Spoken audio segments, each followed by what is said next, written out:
యశ్వని రెడ్డి. ధన్య ధన్యవాదాలు అధ్యక్ష. మొదటిగా నాకు ఇక్కడ మాట్లాడడానికి అవకాశం ఇచ్చినందుకు మీకు, మరి నన్ను గెలిపించి శాసనసభకు పంపించినందుకు మా పాలకుర్తి ప్రజలందరికీ కూడా ధన్యవాదాలు అధ్యక్ష. గత 9 సంవత్సరాల నుంచి కూడా విద్యారంగం అనేది ఎంతో దారుణంగా తయారైంది అధ్యక్ష. అది నా పల్లబాట కార్యక్రమంలో ఊర్లన్నీ తిరుగుతుంటే ఆ స్కూల్స్ని చూస్తుంటే ఎంతో బాధేస్తుంది. ఎందుకంటే పిల్లలు ఎంత ఇబ్బంది ఉన్నా కానీ కొంతమంది పిల్లలు కింద కూర్చొని అసలు కనీసము మౌలిక వసతులు కూడా లేవు అధ్యక్ష.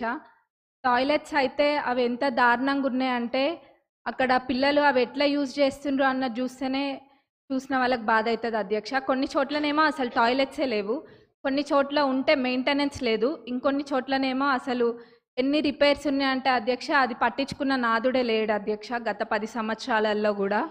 మరి ఇదే కాకుండా అధ్యక్ష స్టాఫ్ ప్రాబ్లం కూడా చాలా ఉంది అధ్యక్ష.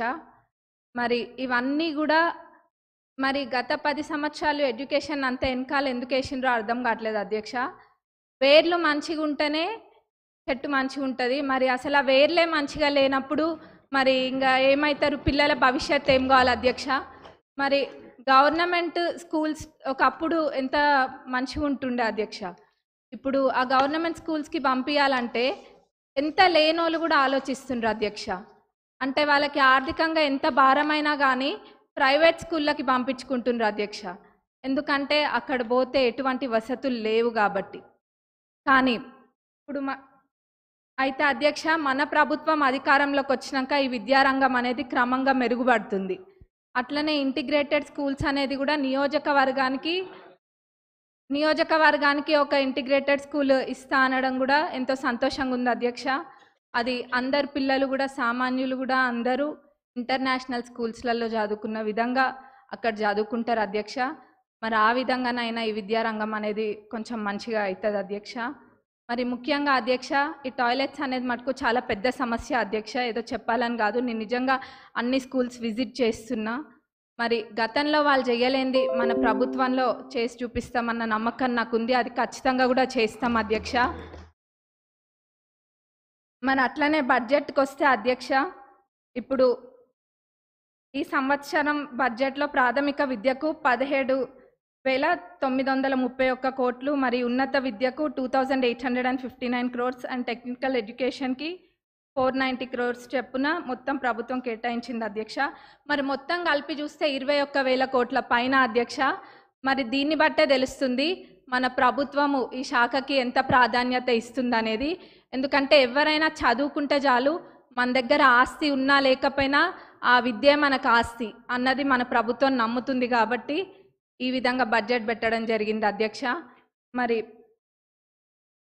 నేను ఇందాక అన్న విధంగా వాళ్ళు చేయండి తప్పకుండా మన ప్రభుత్వం చేసి చూపిస్తుంది.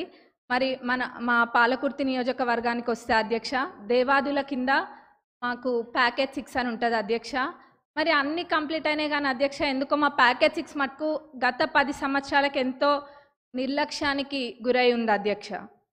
అది ఎంత పెద్ద ప్రాజెక్ట్ అంటే మొత్తము దానివల్ల 78,000 ఆయకట్టుకి నీరు వస్తాయి అధ్యక్ష. అయినా కానీ ఎంతో నిర్లక్ష్యం చేసిండ్రు అధ్యక్ష.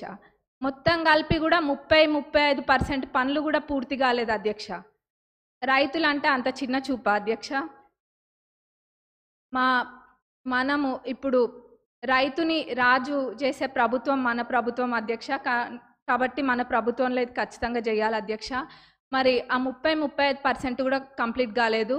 ఏమైందంటే గత ప్రభుత్వంలో గత పాలకులు ఏదో ఎలక్షన్ల ముందు ఆదరాబాదరాగా జనాలకు చూపించుకోవడం కోసం అని చెప్పి పాత కాంట్రాక్టర్ యొక్క టెండర్ని రద్దు చేసి కొత్త కాంట్రాక్టర్లను పిలిపించి ఆ ఎస్టిమేట్లో ఎన్నో తప్పులతోటి అధ్యక్ష, ఎన్నో తప్పులు ఎన్నో మిస్ చేసి ఎస్టిమేట్ వేసిండ్రు అధ్యక్ష. మరి అప్పుడుతో పోలిస్తే జిఎస్టీ కూడా మరి 12% నుంచి ఇప్పుడు 18%కి పెరిగింది అధ్యక్ష. ఇట్లా ఎన్నో ఇబ్బందులతోటి ఈ కాంట్రాక్టర్లు కూడా పనులు చేయలేకపోతుండ్రు అధ్యక్ష.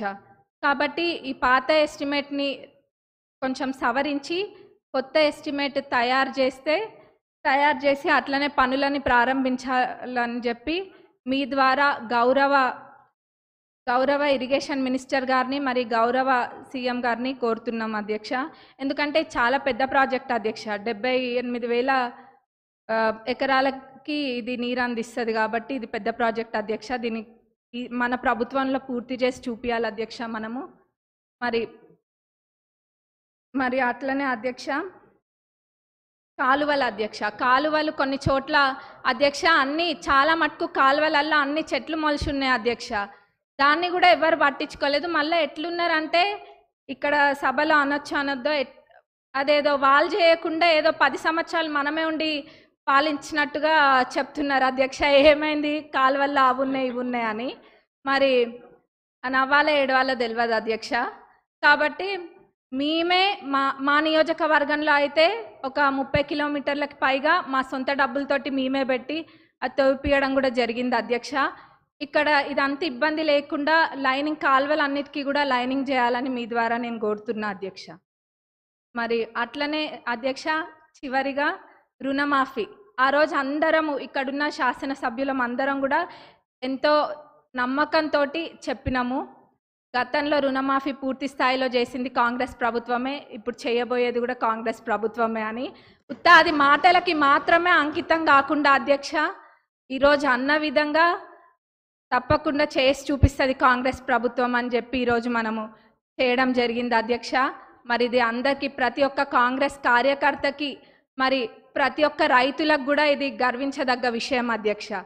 మరి మన గౌరవ అగ్రికల్చరల్ మినిస్టర్ గారిని మరి మన డిప్యూటీ సీఎం గారికి మా నియోజకవర్గ ప్రజలందరి తరపున ధన్యవాదాలు తెలియజేస్తున్నా అధ్యక్ష. నాకు ఇక్కడ మాట్లాడే అవకాశం ఇచ్చినందుకు మరొకసారి ధన్యవాదాలు తెలుపుతూ ముగిస్తున్నాను.